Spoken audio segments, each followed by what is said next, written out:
Okay. Vice, nagpatawag kang meeting, angot man ini sa pag-amend sang mga committee rules nga ginapatuman ninyo sa Sangguniang Panlalawigan. Yes. Ano nakaroon ang resulta? May i-amend o kung wala? Yes.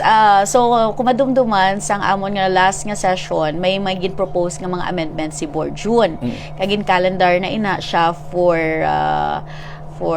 discussion or deliberation next nga session. Pero ang akon sa pamatsyag, mas mayad nga pungkuan namon anay para hindi magdugay ang sesyon namon. Kaya balaan mo, very meticulous ang 15th SP, mga board members naton. So, ginpakamayong hagina, gin-discuss point by point, sentence by sentence, ang amendments nga luyag ni Board June. So, dugay, sobra isa makauras ang amon nga discussion, pero happy man kay agreement ang tanan sa mga amendments. Mas nagdami pagani kay collaborative ang process. And then at the same time, tutalara kami sa amendments, ginpamatian taman ng iban nga mga sangguniang panlalawigan kung may gusto pagid sila idugang. So, gin-include na lang ina, parang isa na lang ang pag-update sang amon rules sa next nga session. Anong matabo diri sa privilege speech nga tong hambal ni Board June nga pwede maka-privilege speech kung hindi siya makasubmit day before? Yes. Amo na ginang first niya nga amendment. Amo niya ang first amendment.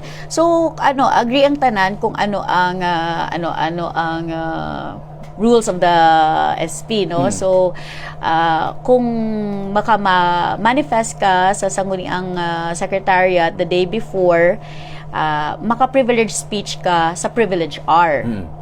Pag hindi ka manifest, pwede ka speech sa unassigned business. Okay. But whatever man na, kung sa privilege hour ikaw o kung sa unassigned business ikaw mahatag sang speech, dapat ang kopya sang speech mo ma-distribute sa tanan nga membro sang SP before I think 10 a.m. 10 a.m. of the day of the session. Actually, amo na grabe gani kay ang mag-discuss 9 a.m. or is it 11:30 a.m. Tiyan mo ko divide to na lang i-average kung sa diin 10:30 mo ito sige 10 a.m. na. Pero ang punto is this, gusto lang sa mga board members mabasa para makapreparar. Kaya sa proposal na to sa amendment 11:30, no? 11:30. So gibutang sa 10 a.m. na lang. 10 a.m. Tapos may doon muna. Amo na kami ka-UT. Pero importante ko basta kung ano na pagdesisyonan, amo na nang sundon sang tanan. Naghambal ako sa ila. Okay, pinabatian ko ng tanan yung amendments. Open man ang aton nga board committee chairperson on rules kung anong gusto niyo pagit nga amendments. Gahingyo ako sa anda nga sundo na nato ni sa isa ka tuig ha base sa sunod nga semana pa-amend naman kamo so nag-agree man sanda nga they will stick by the rules decided by the body together. Paano naman sa uncalendared nga committee report? Yes, duga sa Japan ako ang sa may privilege speech, it probably took us 20-25 minutes. Ang sa may committee reports naman took us another 20 minutes naman. Kaya nag-discuss naman kami kay would it be committee report, grabe ganyan naghahambal iba committee report dapat yung pagbasa sa committee report ma-id kita kung sino mabasa sa committee report, but nevertheless we appreciate man nga amo kita na ka-id. So napagdesisyonan nga makapasugot kami nga mag-cater sa mga uncalendared nga committee reports. Basta nga ang committee report nga na-uncalendar, dapat makahatag man siya kopya sa committee report sa iban nga mga membro sang SP 10 a.m. man, pareho sa privilege speech.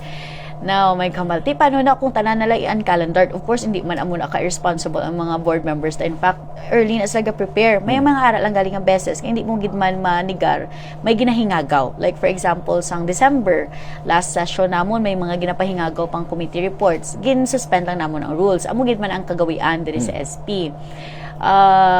Pero ginhatagin sa ligan ako, sang akon mga kaupod, being the presiding officer, kaya amo man ang akon nga nga prerogative nga ako niya bahala kung ano kadamo nga uncalendared committee reports ang akon nga i-cater. Kaya kung makita ako man lang pwede ka urgent man lang siya nga pwede hingagawon. Pero kung feeling ko nga do tanan na sila nagpa-uncalendar nga nag-20 na, I will make a judgment call and they respect that naman. So ano patapuson ang tanan niya committee report kag dara i-insert ang mga uncalendared. Yes. Basta make sure lang ang uncalendared nga committee report nga pag napasulod nakapasa ang tanan sang kopya nga na-distribute bala. Ah. It makes sense man nga pag-abot mo bala sa may session, may reference ka bala.